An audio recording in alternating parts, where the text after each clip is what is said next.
Բարի երեկո 168 TV եթերում ռևյուն է, տաղավարում այսօրվա իմ հյուրն է Ազգային ժողովի Հայաստան խմբակցության պատգամավոր Գառնիկ Դանելյանը։ Բարև ձեզ, պարոն Դանելյան, շնորհակալ եմ մեր հավերն ընդունելու համար։ Դուք քիչ առաջ վերադարձել եք Ազգային ժողովի տարածքային կառավարման հանձնաժողովի նիստից, նաև տեղյակ եմ, որ վերջին շաբաթներին մարզային հանդիպումներ եք ունեցել Հայաստան խմբակցության պատգամավորների տարբեր խմբեր, տարբեր մարզերում։ Խնդրեմ իհարկե առաջին հերթին ներկայացնել, թե հիմնական նպատակը որն էր մարզային բնակիչների հանդիպման եւ ինչ տրամադրություններ են դիրում բնակչության ընտրողների շրջանում։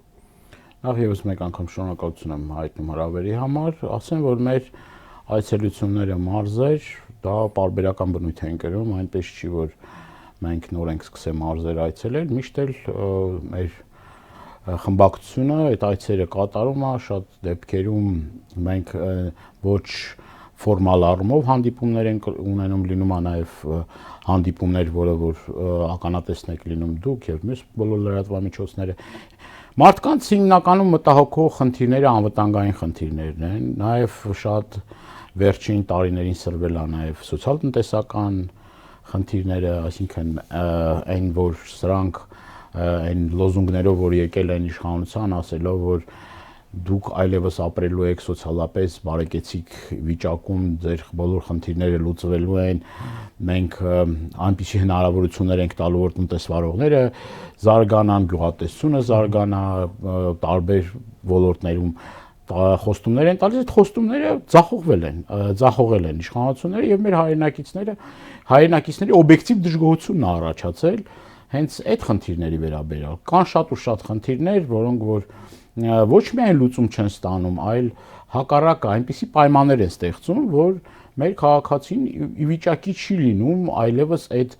բեռի տակ կքած կարողանա իր հետագա ընթացքում գործունեությունը ծավալել։ Մասնավորաբար բանկային տոկոսադրույքները, բարձր բանկային տոկոսադրույքները, դե մենք գիտենք, որ այդ գերշահույթների պարագայում ինչքան մեր հայրենակիցներ դժում են հենց այդ բարձր տոկոսադրույքների արդյունքում գյուղատնտեսությունը չի զարգանում, այն որ ասում են, որ մենք անտոկոս վարկերի հետ կապված, որ մենք հնարավորություն կտանք գյուղատնտեսությունը զարգանա, այդ էլ չկա, անասնագլխականակի կտրուկ նվազում է նկատվում, նաև ուզում եմ նաև անվտանգությունից մի փոքր խոսել, նաև անվտանգային լրջագույն խնդիրներ առաջացել, մասնավորաբար սահմանամերձ եւ սահմանապահ համայնքներում եւ այս առումով սա նաև լրացուցիչ խնդիրներ եւ խոչընդոտներ առաջացրել մեր հայրենակիցները սկսում են արդեն տեղափոխվել մարզերից դեպի մայրաքաղաք Երևան եւ նաև արտագաղթի տեմպերն ու միտումներն են շատ ավելի այսպես ասած ահագնանում եւ այդ առումով էլ նորից էլի խնդիրներ կան։ Խնդիրները բազմազան են ու բազմաշերտ են եւ նաև այդ առումով շատ կարեւոր է, որ մենք այդ ակտիվ կոմունիկացիա ունենանք մեր հայրենակիցների հետ։ Այսպեսով կարող ենք թերևս երկու խմբի բաժանել հիմնական այսպես խնդիրները, նախընտրական այսպես լույսի ներքո ընտրություններին ընդառաջ առաջին հերթին սոցիալական խնդիրների, սոցիալ-տնտեսական խնդիրները։ Գործող իշխանությունը, այսինքն Փաշինյանի թիմը ընտրություններին ընդառաջ տարբեր ժողովրդահաճո քայլեր է անում, օրինակ հայտարարել են, որ ապրիլի 1-ին պետք է բարձրանան կենսաթոշակները, ժամկետային պարտադիր զինծառայության ժամկետը կրճատեցին 6 ամսով, ամերիկյան խոստումներ են խոստանում, ապա շրջափակում, խաղաղություն եւ այլն։ Դուք եւս այս ամենը տեսնում եք նախընտրական համատեքստում եւ այս համատեքստում խնդրեմ անդրադառնալ ջրի մատակարարման սահմանափակմանը, որի մասին այսօր հայտարարվեց եւ լայն դժգոհություն է առաջացրել սոցցանցերում։ Եվ երկրորդը անվտանգության խնդիրը դուք շեշտադրեցիք, որովհետև շատերը եւս դրա մասին խոսում են, ինչ այլընտրանք կարող է առաջարկել ընդդիմությունը ընդհանուր առմամբ կամ ընդդիմադիր ուժերը ամերիկյան հովանավորությամբ Փաշինյանի կողմից առաջ մղվող այդ խաղաղության օրակարգին։ Օրինակ նախկին վարչապետ Խոսով Հարությունյանը առաջարկում է, որ ընդդիմադիր ուժերը հանդես գան խաղաղության մանիֆեստով։ Հնարավոր է, որ մինչև ընտրությունները ընդդիմադիր ուժերը իրենց ծրագիրը առաջարկեն խաղաղության։ Ձեր հարցերը այնքան բազմաշերտ են, որ միգուցե սկսեմ նրանից, որ ձեր նշած այն տնտեսական խոստումները, որ կային, իջիկ են դարձել։ Ինչ վերաբերում է մեր կենսաթոշակային տարիքի մեր հայրենակիցներին։ Ես ուզում եմ ամիսներ առաջ Նիկոլ Փաշինյանի խոսքերը հիշեցնել, որ ասում էր 10,000 դրամ բարձրացնեն, որ ինչ անեն։ Դա մեծ դժգոհություն առաջացրեց այդ մեր հայրենակիցների շրջանակներում եւ իրապես մարդիկ հարց ունեին, էլի 36,000 դրամով դու կարաս բավարարվես, այդ հարցերը նաև ինձ էին տալիս, որ ես ուղեմ տարբեր պաշտոնյաներին, տարբեր չինովնիկներին ասելով, որ դա անգամ հերիք չի, բավարար չի, որ մարդիկ իրենց կոմունալ խնդիրները հոգան, ինչ մնաց այն պարենային իրենց զամբյուղը որ կա, այդ պարենային զամբյուղը, մինիմալ պարենային զամբյուղը կարողանան ապահովել։ Ասում են 10,000 դրամը չգիտեն ինչպես ծառան, չեն իմանա։ Չգիտեն, չեն իմանա եւ այլ։ Այս դժգոհությունը նաեւ բերեց նրան, որ նախընտրական շրջանում, նախընտրական այս թոհուբոհի մեջ, տեսնելով, որ այլևս այդ էլեկտորատ իրեն այլևս չի վստահում, ինքը փորձեց հենց այդ նախընտրական ծիրում այս խոստումները մենք պիտի այդ տեսանկյունից նայենք։ Փորձեց այս մի մանիպուլյացիոն քայլ անել, բայց մենք մի քանի անգամ հետեւյալ սկզբունքն ենք առաջարկել, որ պետք է լինի այնպիսի կենսաթոշակ, որ կարողանա նախ մարդի միջին սպառողական զամբյուղը ապահովել եւ այդ ինդեքսավորման մասին ենք մենք բազմաթիվ անգամներ խոսել, որ թանկացման պարագայում, որ անընդհատ մենք տարվա մեջ մի քանի անգամ շատ շոշափելի թանկացումներ ենք ունենում։ Այդ թանկացումները ազդում են հենց առաջին հերթին խոցելի խավի վրա, աղքատների, ծայրահեղ աղքատների, կենսաթոշակային տարիք ունեցող մեր հայրենակիցների եւ դա պետք է լինի թոշակի բարձրացում պետք է տեղի ունենա հենց այդ կտրվածքով, հենց այդ տեսանկյունից, այսինքն դու կարող ես 10,000 դրամ տաս, 5,000 դրամ տաս, 6,000 դրամ տաս կներեք նախընտրական խոստումա նախընտրական այսպես ասած սա համարել ես sense եմ համարում նախընտրական ընտրակաշարք նախընտրական բայց հաջորդ օրը այնպիսի թանկացումներ տեղի ունենան որ այդ 10,000 դրամը դառնա առ ոչինչ եւ շատ կարեւոր է որ մեր հայրենակիցները չխաբվեն այս խոստումներին, կեղծ խոստումներին եւ այլ եւ հասկանան որ երբ որ 1000-2000 դրամով թոշակի բարձրացում արել, դրան անմիջապես հաջորդել են քայլեր իշխանությունների կողմից մասնավորաբար մի քանի դեպքերի մասին կարող եմ խոսել, դրանք շատ են, բայց մի քանի գույքահարկի թանկացում, կոմունալ վճարների թանկացում, տարբեր ապրանքատեսակների առաջին անհրաժեշտության ապրանքատեսակների թանկացում, այսպես եւ այսպես շարունակ եւ այն մի քանի հազարը անհամաչափ այդ թանկացումների հետ երթևեկության վարդարացում գնալով եւ Երևանի ճանապարհների այդ փոսերը այդ միլիոնավոր դոլարներ որ մսխում են ասֆալտապատման դե ինչ էր ասում էլ ասֆալտը բայց մենք տեսանք որ ասֆալտ չի եւ այդ առումով էլ են մեր հայրենակիցները խախված հազարավոր մեր հայրենակիցներ այդ փոսերի մեջ ընկնելով անհասանելի են դառնում եւ գույքային շատ շոշափելի վնասներ են կրում ով է դրա պատասխանը տալու մենք տեսնում ենք որ շինարարություն են անում եւ բիտումը sense չայնիկով են էլի լցնում էդ էլ որ միտեղ լցնում են էդ էլ մեծ ձեռք բերում ա որ չայնիկով լցնում են ջրամատակարարման հետ կապված դուք ասեցիք Հայաստանի Հանրապետության ջրային ռեսուրսները ոչ արդյունավետ են կառավարում ես դրա մասին բազմաթիվ անգամներ ելույթիս տեսքով եւ նաեւ հանձնաժողովի նիստերի ժամանակ բազմաթիվ անգամներ ասել եմ որ մեր ջրերը հոսում եւ գնում են հարևան եւ ոչ բարեկամ երկրների տարածքներ Եվ մենք այսօր խնդիր ունենք այդ ջրային ռեսուրսները կառավարման։ Ջրամբարաշինության ծրագիրը ձախողվել է։ Ջրային ակունքները շատ դեպքերում նաև գտնվում են ճշնամական պետության վերահսկողության ներքո։ Իսկ այն ջրային ռեսուրսները, որ մեր կոնտրոլի տակ են, դրանք անխոչնդոտ, այսպես ասած, գնում են եւ այլ պետությունների ուրեմն գյուղատնտեսություն են զարգացնում, այնինչ մենք ունենք սկայական անմշակ հողեր, որոնք որ ռոռոքելի կարող ենք դարձնել։ Այս ուղղությամբ աշխատանք չի անում։ Եվ վերջին որոշումը, որ արդեն ժամով պետք է ջրամատակարարում իրականացվի հատկապես ամառային շրջաններում մայիսից մինչև սեպտեմբեր։ Դա ինչով է պայմանավորված։ Սա պայմանավորված է անմխիթար վիճակի Այդ գիտենք, որ ջրի կորուստները, ահռելի կորուստներ են, տարբեր տոկոսների մասին են խոսում, 60-70% ջրի կորուստի մասին, որը որ էլի որը մի քայլ չի ձեռնարկում, որպեսզի կրճատվի այդ կորուստների քանակը, խոսում է ոչ արդյունավետ կառավարման մասին, խոսում է նրա մասին, որ այս ուղղությամբ որևէ առարկայական քայլեր չի ձեռնարկվել, եւ հիմա որ ասում են մի քանի ժամ, ես բերեմ իմ օրինակը, ես Տավուշից եմ, մասնավորաբար Իջևան քաղաքից եմ, եւ մեր թաղամասում արդեն տևական ժամանակը մի քանի տարի է, ինչ մենք օրվա ընթացքում ընդամենը 1 ժամ-ժամուկես ջուր ստանալու հնարավորություն ունենք։ Եվ ես խորը կասկածներ ունեմ, որ անգամ այդ հնարավորությունը մենք կարող ենք ունենալ այս տարի, որովհետեւ տարին տարվա վրա այս ամեն ինչը շատ ավելի վատ թարանում է։ Նաև հոսանքի ծախսերի հետ կապված ինձ նաև բազմաթիվ դիմումներ են ուղարկում, նաև վերջին շրջանում նաև հեցի ուրեմն կոմունալ վճարների, որ մեր քաղաքացիները կրկնակի երակի անգամ շատ են վճարում։ Հիմա հեծը ինչ կարգավիճակ ունի, պարոն Դանիելյան։ Հերցը դարձել է ԿՊ նախընտրական շտաբ, այդ կարգավիճակը ունի։ Հեցը իր գործառույթները չի կատարում եւ ես նաև դիմում եմ ուղարկել նաև Էրեբունու շրջանի մեր հայրենակիցները, որ մի քանի օր շարունակ հոսանքազրկվել են, եւ հանրային ծառայությունների կարգավորող հանձնաժողովը ասել է հետեւյալը ինձ, որ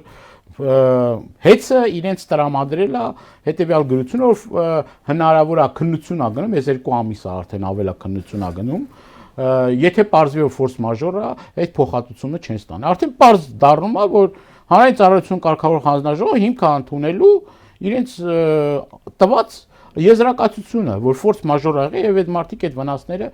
վնասների փոխհատուցում չեն ստանալու։ Այսինքն սա էլ է խնդիր։ Սա էլ է շատ լուրջ խնդիր։ Ինչն է պատճառը, որ մարդը ֆիքսված շատ մեր հայրենակիցները գիտեն իրենց հոսանքի ծախսման չափը։ 1000-2000 դրամ ավել պակաս այդ միշտ լինում է, բայց կրկնակի երակի սա չլսված եւ չտեսնված ուրեմն պատկեր է։ Երբ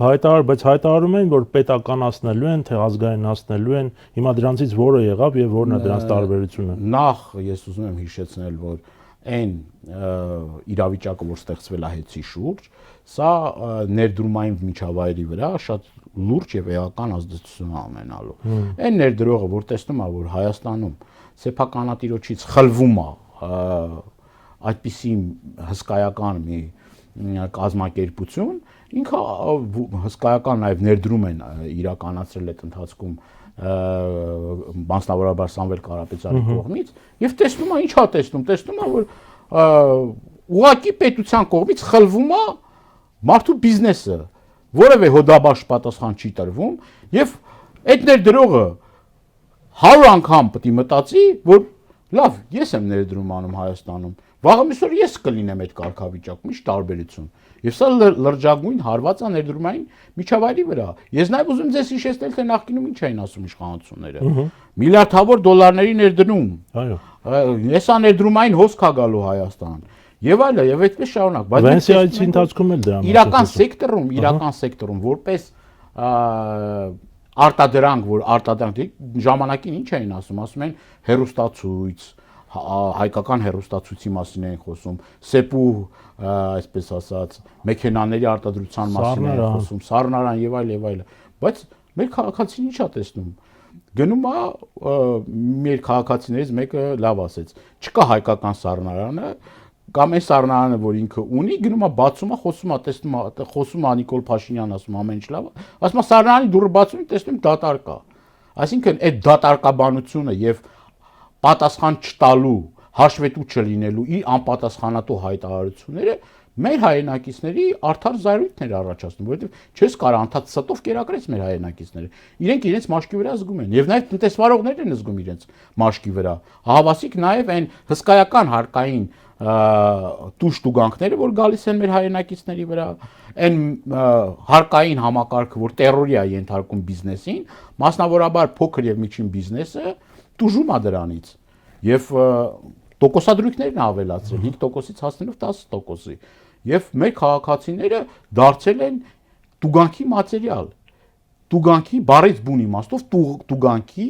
կեղեքման օբյեկտ են դարձել։ Իհեճուկս ընդդիմադիր պատգամավոր Նիկոլ Փաշինյանի հայտարարությամբ խաղաղության խաշմերուկ, տնտեսություն եւ այլ, ես ուզում եմ նաեւ ձեզ հիշեցնել Լարսում կատարվող հայ-վրացական սահմանում կատարվող Լարսում կատարվող նաև այս վերջին խնդիրները, որ առաջացել են տնտեսվարողների, գիտեք, որ բարբերաբար խնդիրներ առաջանում եւ Վրաստանի Հանրապետությունում եւ Ռուսաստանի Դաշնությունում մեր տնտեսվարողները անպաշտպան վիճակի մեջ են։ Ամիսներ, օրեր շարունակ մարդիկ կանգնած են մնում եւ իրենց, այսպես ասած, հաշվի առնող չկա։ Այսինքն պետությունը չի ստանձնում իրեն լիազորված պարտականությունները, չի կատարում այդ պարտականությունները, քիչ չի, այդ կոմունիկացիան չի ստեղծում, որպեսզի կարողանան մեր տնտեսվարողները իրենց խնդիրները, իրենց խնդիրները բարձրաձայնեն եւ պետությունը տեր կանգնի այդ խնդիրների լուծմանը։ Ասում են գնացինք այցի Վրաստան, գնացինք այցի Ռուսաստանի Դաշնություն, գնացինք Իրանի Իսլամական։ Ինչ հարց է գլուծել։ Այդ խնդիրները մնում են չլուծված եւ սա ուղիղ ազդում է մեր տնտեսության վրա։ Այսինքն մեր պետությունը միայն վերարտահանման հաշվին ունի որոշակի տնտեսական օգուտներ, բայց դրանք ժամանակավոր են, պայմանավորված են ռուս-ուկրաինական ճգնաժամով։ Իրականության մեջ չկան այդ արտադրությունները, այդ գործարանները, որոնք պետք է ապահովեն մեր հայրենակիցների բարեկեցությունը։ Եվ այսօր Գևորգ Պապոյանը կանգնում ասում է, մենք չլինենք խաղաղություն չի լինելու, բանականություն չի լինելու, ես չգիտեմ ինչ չի լինելու, ծնելիություն չի լինելու։ Ինչ ասես իրանց վերագրում, մենք չլինենք Հայաստանը վերջ, էլ գոյություն չի ունենալու։ Այդ նախարարը, որը էկոնոմիկայի նախարար է կոչվում, ուրիշ շարունակ Վրաստանի Հանրապետությունում կանգնած մեր տնտեսվարողները, որոնք այդ սրտին, բքին, ձյանը կանգնած են եւ փորձում են կապ հաստատել այդ նախարարության հետ, որևէ մի արձագանք չի տալիս։ Այսինքն տնտեսական ոլորտի պատասխանատուն զբաղվում է քաղաքական փուչցին հայտարարություններով, փորձելով էլի նորից էլի մեկ անգամ եւս մոլորության մեջ գցել մեր հայրենակիցներին։ Սա չափազանց վտանգավոր է։ Այսինքն ոչ մեկ իր տեղում չի։ Տեսնում եք ինչ է կատարվում նաև իրավապահ համակարգում։ Ամեն օր ռազմորկաններ, սպանություններ, 50-ից ավելի մահվան ելքով սպանություններ է տեղի ունեցել այս վերջին ընթացքում Հայաստանի։ Բայց այդքան բարեփոխումներ են իրականացել։ Դե այդ բարեփոխումները չգիտեմ որտեղ են իրականացրել, բայց այն որ բարդակ է տիրում, այն որ ամենուրեք թմրանյութերի զակլատկաններ մեր հայրենակիցները հազանգում են, որ խնդիրներ կան կրթական ոլորտում, այսինքն այդ թմրանյութերը մտել է դպրոցներ եւ կրթական հաստատություններ։ Մենք տեսնում ենք գողության դեպքերի, որ լայն տարածում է գտել հատկապես Երևանում եւ մարզերում, այդ որևէ մի գործ չի բացահայտվում։ Սա էլ տեղից չի շարժվում։ Այսինքն զենք զինամթերք, թմրանյութեր, խաղամոլություն, էսա մեր տխուր պատկերը։ Պարոն Դանիելյան, իսկ այդ պարզ, բայց ընդունենք, որ բավական էֆեկտիվ աշխատող շահարկման կամ մանիպուլյացիայի հետ ինչպես կարող է լուծել ընդդիմությունը, երբ ասում են, որ մենք չլինենք, խաղաղություն չի լինի, կամ ընդդիմությունը կգա, պատերազմ կլինի, ինչպես կարող եք դրան հակադարձել։ Ով է այդքան պատերազմ բերել Հայաստան։ Նիկոլ Փաշինյանը, իր անհեռատես, իր ոչ կոմպետենտ քաղաքականության արդյունքում իդե բոլոր հարցերում այդպես էլի անպատասխանատու ոլորտների հետ ընդհանրապես կապ չունեցող, օրինակ ես հիշում եմ, ուզում հիշեցնել ձեզ պատերազմի ժամանակ ինչ հայտարարություններ էր անում։ Ասում էր Սաղավարտը բան վերցրեք, գնացեք բրոնեժիլետ կասկեն վերցրեք, գնացեք առաջնագիծ, խմբեր կազմեք եւ այլ եւ այլ։ Կոവിഡ്ի ժամանակ ինչ էր ասում։ Ասում էր այդ ինչ է, կոവിഡ്ի ինչ է, պիպետկով կվերցնենք, եսի ինչ կանենք եւ այլ եւ այլ։ Ու ասենց շարունակ, այսինքն այս մարդը ի վիճակի չի խաղաղություն բերելու։ Այս մարդը բերել է աղետ, բերել է պատերազմ, բերել է տարածքային կորուստներ, շարունակում են Հայաստանի Հանրապետությունից, Հայաստանի Հանրապետության տարածքներից տարածքների հանձնում եւ ես կարծում եմ, որ իր վերարտադրվելուց հետո այդ process-ը կշարունակվի, ինչ հաստատել Հայաստանը։ Հայաստանը անընդհատ զիջել է Միսկի խումբը, զիջել է իր կենսական նշանակության շահերը, Հայաստանի Հանրապետության սուվերեն տարածքում նստած ադրբեջանական զորքերն են նստած եւ ամրաշինական աշխատանքներ են կատարվում, հենց հիմա էլ ամրաշինական աշխատանքներ են կատարում Հայաստանի Հանրապետության սուվերեն տարածքում եւ այս մարդը խոսում է խաղաղության մասին։ Այդքան մարդ տարել դրել է երրաբլուր, այդքան պայծառ լուսավոր երիտասարդներ տարել է երրաբլուրը, դրել է եւ ինչ էր ասում էր այդ մարդիկ զոհվել են հանուն ոչնչի։ Եվ Արցախում երբ որ էթնիկ զտում ցեղասպանություն էր, ասում էր մեր ժողովրդին անվտանգությանը որևէ բան չի սպառնում, այսինքն այնքան շատ է ստել, խաբել, որ հավատալ եւս մեկ անգամ, որ այս մարդը կարող է բերել խաղաղություն, դա աբսուրդ է։ Մեր հայրենակիցները լավ հասկանում են, որ իր վերարտադրությունից հետո Աստված մի առաջ, ես կարծում եմ, որ այդպես չի լինի, բայց Սահմանադրության փոփոխություն անելու է, վերջերս նաև Ալիև այդ պահանջել։ Նոր կա մեծ փոխհմբռնում Հայաստանի եւ փոխհմբռնում կա, որ Հայաստանի Հանրապետության իշխանությունները պետք է բոլոր իրենց պահանջները կատարեն։ Այդ փոխհմբռնումն է։ Եւ Ալիևը բազմաթիվ անգամներ դա ասել է։ Ինչ որ մեզ պետք է այդ պիտի ստանանք։ Եթե խաղաղությունը պատկերացնում են այդ կոնտեքստով, որ զինանշան փոխեն, մեր սիմվոլներից հրաժարվենք, մեր սահմանադրությունը հարմարեցնենք Ադրբեջանին, այսինքն Ադրբեջանի քիմքին հաճելի սահմանադրություն լինի։ Իրանց սահմանադրության մասին ով է խոսում։ Որևէ մի իշխանավորի դուք տեսել եք Ադրբեջանի սահմանադրությունից հարցնի կամ պահանջի դուք դե սահմանադրությունը փոխել եք թե չէ, կամ փոխում եք թե չէ, կամ պետք է փոխեք թե չէ։ Միակողմանի զիջումներ։ Եվ ադրբեջանցիների ի վերջո այստեղ բնակեցման հարցը, որ այդ ID քարտերն են բաժանում, արդեն հայտարարություններ են նշում, արդեն ադրբեջանցիները այնքան են կներեք էս հաբրգել, որ եկել են Հայաստանի Հանրապետությունում, արդեն տեղերն են ցույց տալիս, որտեղ պետք է գան բնակվեն, այդ երաժշտությունն են միացնում ադրբեջանական, գալիս են Հանրապետության հրապարակում, քեֆ ուրախություն են կազմակերպում։ Այս նվաստացումները մենք ինչքան պետք է անենք։ Դե այդ եմ ասում, մեր հայրենակիցները, ես հիմա դիմում եմ մեր հայրենակիցներին, սիրելի հայրենակիցներ ջան, դուք այս նվաստացման գործընթացը, որ տեղի է ունենում, դուք պատրաստ եք, որ այս նվաստացման գործընթացը շարունակի եւ ունենանք անդառնալի հետևանքներ։ Անդառնալի հետևանքներ։ Երկիրը վերածվել պրախադնոյ դվոր։ Ով ոնց հասնում, ով ոնց ուզում նենց էլ անում է։ Իշխանավորների մասին է խոսքը։ Եվ գիտեք որն է հետաքրքիրը, որ պատասխանատվությունը դնում է ժողովրդի վրա։ Ասում է, գիտեք ինչ, ես եմ մեղավոր, ես չեմ մեղավոր։ Ինձ ընտրել են, որ ես սա անեմ։ Հիմա ես պատասխանատու ասում եմ, մեր ժողովուրդը այդ մանդատը չի տալու իրեն։ Ես համոզված եմ, որ չի տալու։ Դրա համար ի՞նչ է պետք անել։ Դրա համար պետք չի վախենալ, պետք չի ընկրկել, պետք չի այս սուտ խոստումներին հավատալ, որովհետև 7 տարիների ընթացքում ամեն օր այս իշխանությունը խաբել է։ Ամեն օր այս իշխանությունը խաբել է, աղետ է բերել, խաբել է, աղետ է բերել։ Ու եւս մեկ անգամ, ասում եմ, մի անգամ եթե քեզ խաբում են, մեղավորը այդ խաբողը, երկրորդ անգամ որ քեզ խաբում են, մեղավոր ես դու։ Մենք այդ մեղավորը չպետք է լինենք, որ խաբվենք սրանց սուտ, սին, փուչ խոստումներին։ Մինչ ընտրություններին դուն ընտրությունների հարցին հասնելը, պարոն Դանիելյան, մենք թվարկեցինք բազմաթիվ ողբերգություններ ու դժբախտություններ Արցախի զավթումից, պատերազմից սկսած մինչև սոցիալական տարբեր խնդիրներ, այսինքն բազմաթիվ են խնդիրները եւ այնպիսի քայլեր են անում, որ չգիտեմ, սոցիալական վիճակը շատ վատ է։ Սա ինչու չի առաջացնում այսպես մեծ սոցիալական դժգոհություն։ Ես կարծում եմ, որ առաջացնում է այդ դժգոհությունը, բայց այդտեղ մի հանգամանք կա, մի խումբ կա, որը որ կերակրատաշտին մոտ է, եւ այն որ ասում է աչքներն ու ականջները փակում է, դե ասում է կարևոր է ես լավ լնեմ, այս տուն եմ պահում սկզբունքը, էլի դե տուն ենք պահում, այդ սկզբունքով են առաջնորդում,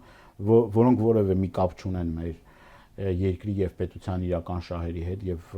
ես կարծում եմ, որ հենց այդ խումբը շատ մեծ վնաս է հասնում, Նիկոլից էլ շատ վնաս է հասնում այս երկրին, որովհետև հարմարվողականությունը դա շատ վատ է։ Ասում եմ, այդքան վտանգավոր չեն այն արատավոր երևույթները, որ կան, ինչքան որ անտարբերություն, որովհետև այդ անտարբերությունն է ծնում բոլոր այն արատավոր երևույթների, որ կան մեր իրականության մեջ։ Եվ կան մի մեծ խումբ, որը դժգոհ է, բայց վախենում է որոշակի առումով իր բողոքը արտահայտելու։ Դա տնտեսվարողներն են, որ որոշակի կաշկանդվածություն ունեն։ Դա մարդիկ են, որոնք այս կամ այն կերպ աշխատում են պետական ստրուկտուրաներում, այսինքն մի լայք դնելու համար մարդկանց գործից ազատում են, ինչ որ մի ինդիմադիրի, չգիտեմ, անշար այսպես ասած նկարին, չէ՞, մարդը նկարա դնում, այդ լայքի համար մարդուն կարող են գործից ազատել։ Մի հատ իր կոլեկտիվում մի հատ ընդդիմախոսի կամ ասի, որ ինչ է կատարվում, դրա համար մարդուն կարան աշխատանքից ազատեն։ Եվ այս առումով կա որոշակի վախի մթնոլորտ, որ այս վախի մթնոլորտը պետք է թոթափվի եւ մեր հայրենակիցները հասկանան, որ պետք է ակտիվ լինեն, պետք է մասնակցեն, պետք է եթե բանը հասնի ընտրություններին, այդ ընտրություններին պետք է իրենց ակտիվ մասնակցությամբ Նիկոլ Փաշինյանն ինչ ուզում, ինքը ուզում է, որ իր էլեկտորատը, որ կազմված է, նշեցի, կերակրատաշտին մոտ գտնվողներից, որոշակի իր աջակիցներին, փոքրաթիվ եւ ասես վարչական ռեսուրսից ինքը հետ է ուզում, որ այդ մարդկանց փորձի ուղղորդել ընտրատեղամասեր եւ մնացածի մոտ ապաթիա առաջացնել,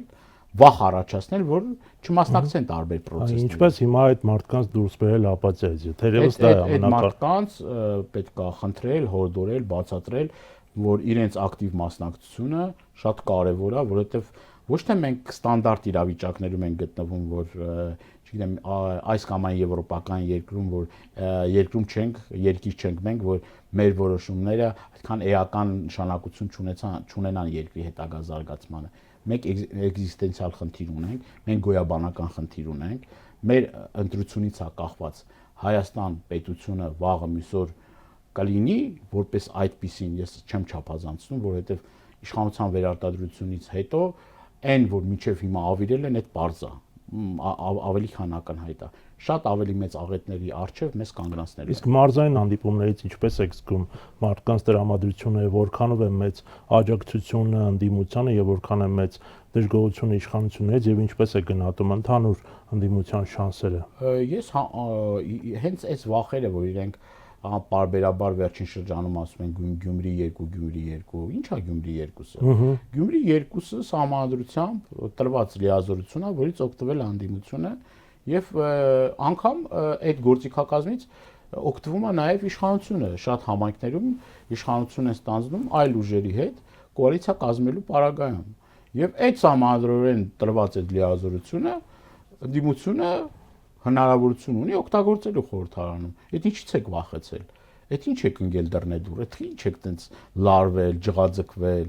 իրար հետ։ Եթե դուք վստահ եք ձեր հաղթանակի մեջ, պետք չէ այդքան ջղաձգվել։ Ես համոզված եմ իրենք վստահ են, որ պարտվելու են եւ այն գլխից իրենք փորձում են այնպիսի տպավորություն ստեղծել, որ ընդդիմությանը, այսինքն չէ, սենց են ասում, չէ, մենք թույլ չենք տալու որ Գյումրի 2 դուք ով եք որ թույլ չտաք մի հատ հարց ով եք դուք որ թույլ չտաք թույլ տվողը չտվողը ժողովուրդն է ժողովուրդը իր քվեով իր մանդատով իր տված մանդատով իշխանությունն է ձևավորում եւ այս բացառապես մեր ժողովրդի լիազորությունների շրջանակներում է Այ Դաշնակցության Հայաստանի Գերագույն մարմնի ներկայացուցիչ իշխան Սաղաթելյանը, եթե չեմ սխալվում, Գյումրի հանդիպումների ժամանակ նա հայտարարել է, որ գործող իշխանությունը սարսափում է ընտրությունների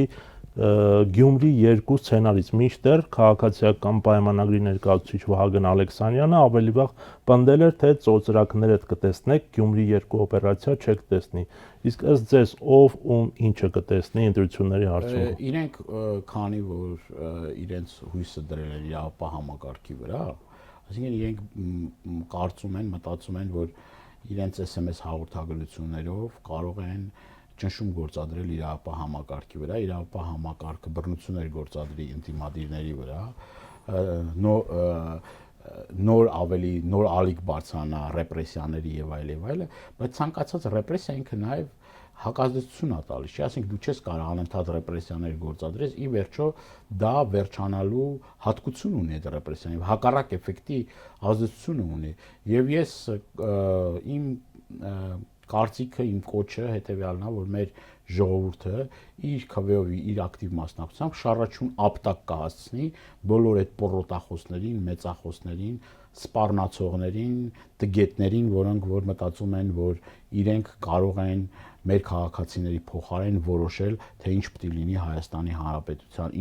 ինչպիսին պետք է լինի Հայաստանի Հանրապետության իշխանությունը։ Դա բացառապես մեր հայրենակիցների որոշելիքն է եւ իրենք սարսափում են հենց այդ մեր հայրենակիցների որոշումներից, որոնք իօքուտ իրենց չեն լինելու։ Ես նաեւ ուզում եմ ասել մեր հայրենակիցներին, որ թե Գյումրի 2, թե շատ հնարավոր է նաեւ փարաքար լինի, ասենք այն պարագայում, որ գիտեք, ընդդիմադիր տեխնացուն հաղթեց, ճիշտ է հիմա լուսահոգի է, Լույսի Շիրիմի շատ հարգելի անձնավորություն էր եւ մենք տեսանք էլ նաեւ, որ իշխանությունները որևէ մի քայլ չձեռնարկեցին, որպեսզի պաշտպանեն ընդդիմադիր համայնքապետին, եւ այս առումով ես կարծում եմ, որ մենք պիտի անընդհատ պարբերաբար աշխատենք մեր հայրենակիցների հետ, բացատրենք իրենց, նորից էլի բացատրենք, այդ լուծումները կան, լուծումներն էլ ասենք, ի վերջո մենք կրկնում եմ, որ մի եկել ենք հասել մի կետի, որ այլևս մենք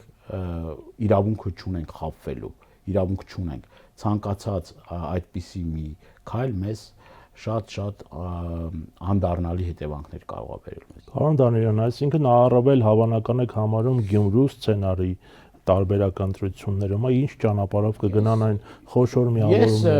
Ես հիմա շուտ է ինչ որ գուշակություններ անելու, պետք է ցանկացած ուժ իրեն մաքսիմումը դնի, աշխատի, անի եւ գիտեք ինչ, նույն ֆուտբոլային, այսպես ասած, խաղի նման է, էլի, եթե թիմը պատրաստ է, թիմերը պատրաստ են եւ խաղում են նվիրումով եւ ունեն, այսպես ասած, իրենց եւ պահեստարների նստարանը եւ ունեն մրցունակ թիմ եւ պատրաստ են լավ մարզավիճակում են, իրենք բնականաբար եւ նվիրված են, ամենակարևորը նվիրված են եւ հավատում են հաղթանակին, այդ արդյունքը երկար սպասել չի տալիս եւ հենց դրանով պայմանավորված, որ ես կարծում եմ, որ հիմա թիմերը ձևավորվում են, թիմերը ուժեղանում են, շատ այս ընթացքում էլ ավելի կամարապնդվեն այն տեսանելի բլոկները, որ կան եւ այս առումով հենց իշխանական ջղաձգումները հենց դրանով է պայմանավորված։ Ինչպես եք վերաբերում այդ խոշոր բևեռների ձևավորումը։ Շատ ճիշտ է, որովհետեւ այն սոցիոլոգիան նաև որ ցույց է տալիս, այն ուժերը, որոնք որ ավելի քիչ տոկոս ունեն եւ փոշիացման վտանգ կա, որ այդ ուժերը կփոշիացնեն, պետք է միավորվեն մեծ խոշոր բևեռների կամ իրար մեջ միավորվեն կամ մեծ բևեռների շուրջ միավորվեն, որ չլինի 21 թվի պատկերը, որ 20% ձայն փոշիացավ եւ դա լուրջ նաև ազդեցություն ունեցավ ընտրական process-ների վրա։ Եվ այս առումով անչափ կարևոր է, որ դա տեղի ունենա եւ այդ միտումը ես տեսնում եմ, որ կա։ Այդ մասին նաև խոսել է Իշխան Սաղաթելյանը Գյումրիում պատգամավորների եւ բնակիչների, քաղաքի բնակիչների հանդիպման ժամանակ, մասնավորապես, որ այս ընտրությունները կարևոր է ոչ թե այս ընտրություններին կարևոր է ոչ թե որևէ առանձին ուժի հաջողությունը, այլ ընդհանուր ընդդիմության հաջողությունը։ Նա նշում է մեր օրինակով ասեմ, մեր այսօրվա եթե 28 պատգամավորը դառնա 48, բայց այս իշխանությունը շարունակի մնալ իշխանության, մենք մեր բոլորի արժև դրված խնդիրը կհամարենք չլուծված։ Գյումրիում հաջողության պատճառներից մեկը նաև նա էր, որ իշխանության բոլոր հաշվարկները ձախողվեցին եւ ընտրություններին մասնակցեց իրենց նախատեսածից ավելի մեծ թվով մարդ։ Սա արդյոք ենթադրում է ընդդիմության միավորում որևէ ձևաչափով կամ որևէ իմաստով։ Նախ մասնակցության թիվը կարևոր է, որ մասնակցեն շատ մասնակիցներ լինեն, այդ տոկոսը կարևոր է։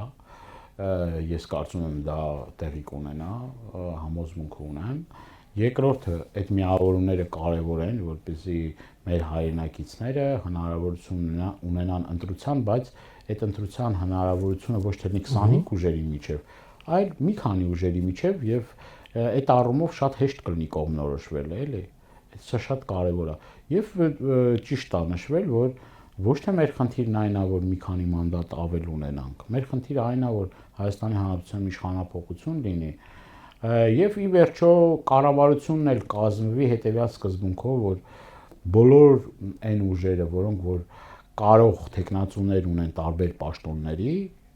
այդ իրենց մեջից այդ լավագույնները, լավագույն կարողություններով եւ լավագույն ունակություններով եւ անցած հետագծով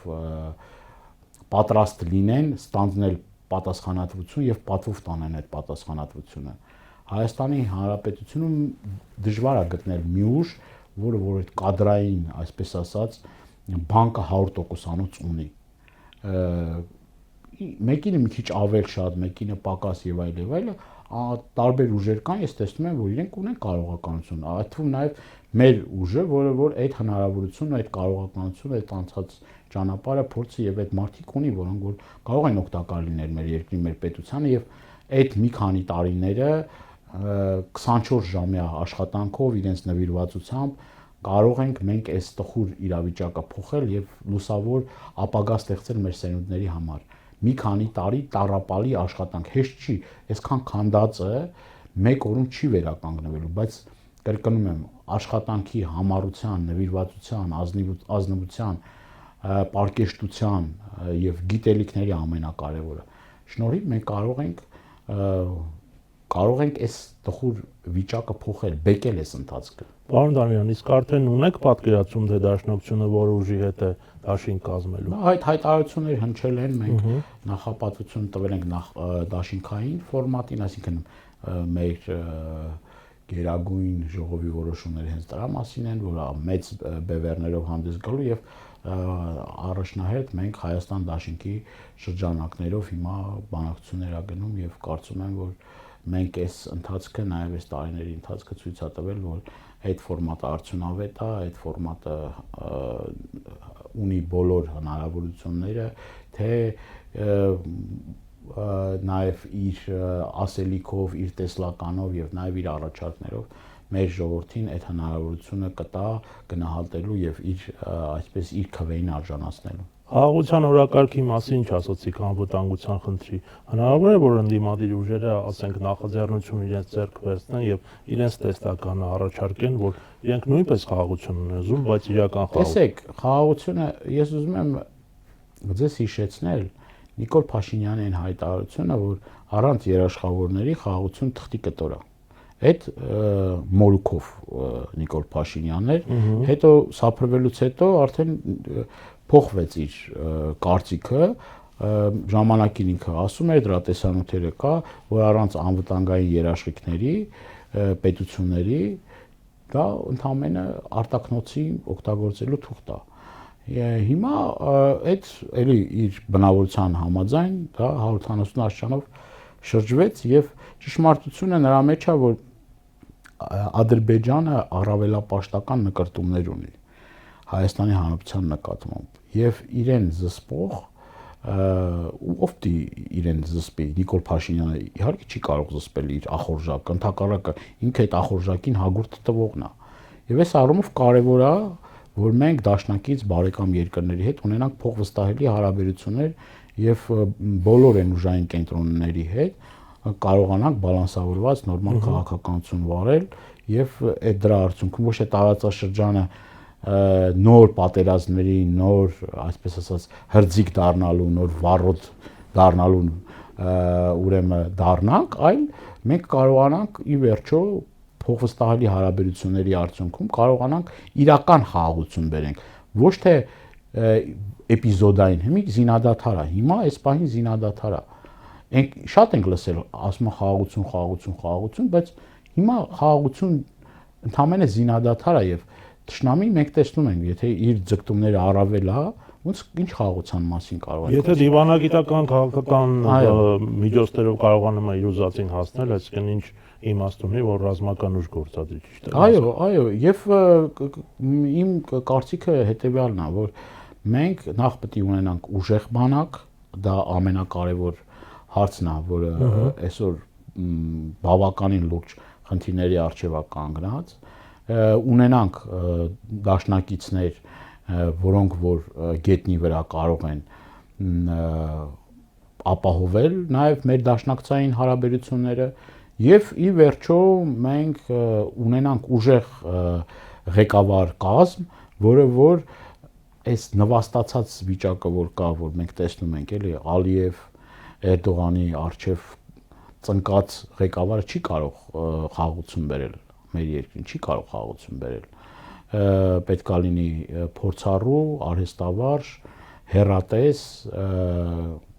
ղեկավար, որը կարողանա այդ խնդիրները լուծել։ Հիմա շատ դետալներ ես չեմ ուզում ասեմ, որովհետև դա նաև որոշակի առումով մեր նախընտրական ծրագրերի ժամանակ որոշակի բացվածքներ կունենան, բայց գլոբալ առումով այդ ամեն ինչ որ ասեցի շատ կարևոր է։ Այսինքն լիդերի հանգամանք ամեն դեպքում կարևոր է։ Գիտեք, այսօր ցանկացած իրավիճակում երկրի ղեկին կանգնած մարդու որակները շատ կարևոր են։ Դա թերագնահատել, դա այսպես ասած հաշվի չառնել, դա ճիշտ չի եւ տեղին չի։ Եվ եթե կոմպետենտ չի ղեկավարը, բնականաբար դու կարող ես ունենաս կայացած համակարգեր, բայց գա մեկը, որը որ ապաշնոր է եւ իր վարած քաղաքականության արդյունքում ձախողի։ Ես ուզում եմ ձեզ հիշեցնել սրա մասին առիթ ունեցել եմ ասելու նախկին Հարավսլավիայում, երբ որ մի ուրեմն ինոագենտ էին բռնել,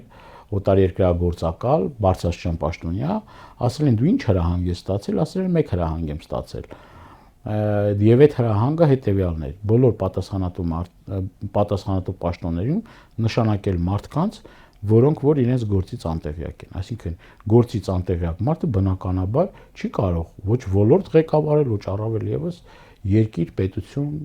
այս առումով իհարկե մարդու որակները, անցած ճանապարհը,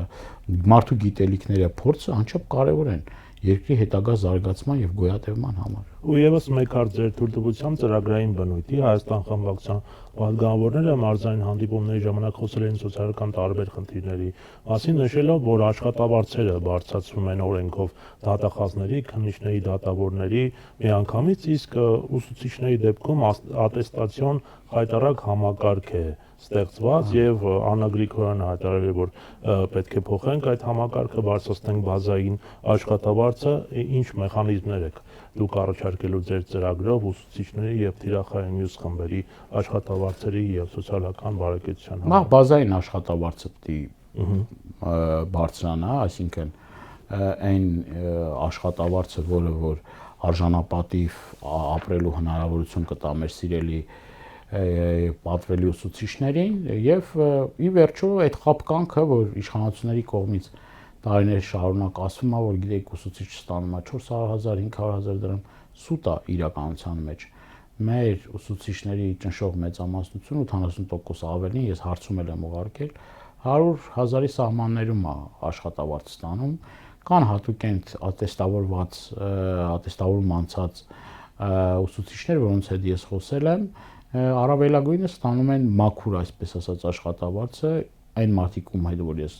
պատիվ եմ ունեցել շփվելու 250,000 դրամի սահման, դրանք շատ քիչ են տոկոսային առումով եւ ի վերջո դա բերում է նաեւ արդարացի վրթովմունքը ուսուցչական կազմում, որովհետեւ քանի գնում իրենց ծանրաբեռնվածությունը ավելանում է, այդ մարդիկ գիշեր-ցերեկ աշխատում են, որովհետեւ գիտեն, որ գնում են տուն, տանն էլի տաժանակիր աշխատանք, այդ ստուգելու եւ այլ այդ աշակերտների աշխատանքը եւ այլ եւ ստանում են չնչին աշխատավարձ, որը որ իրենց կենսական կարիքները չի հոգում եւ դրա համար եւս մեկ անգամ կրկնում եմ, որ բազային աշխատավարձը պիտի բարձրանա, այնուհետեւ նաեւ այդ ատեստավորման համակարգը չպիտի պայմանավորված լինի ծանոթ բարեկամ սկզբունքով։ Իրապես արժանիները, որոնք որ ունեն այդ գիտելիքները, պետք է այդ բարձր աշխատավարձին արժանանան, բայց ոչ թե այս մեկի ծանոթն է, այս մեկի բարեկամն է, այս մեկի մորքուրի տղեն է կամ աղջիկն է եւ դրանով պայմանավորված որոշակի առավելություններ ստանա։ Շնորհակալ եմ հետաքրքրության համար։ 168-ի հարգելի հետևորդներ, հիշեցնեմ, մենք զրուցում ենք Ազգային ժողովի Հայաստան խմբակցության պատգամավոր Գառնիկ Դանիելյանի հետ։ Կհանդիպենք։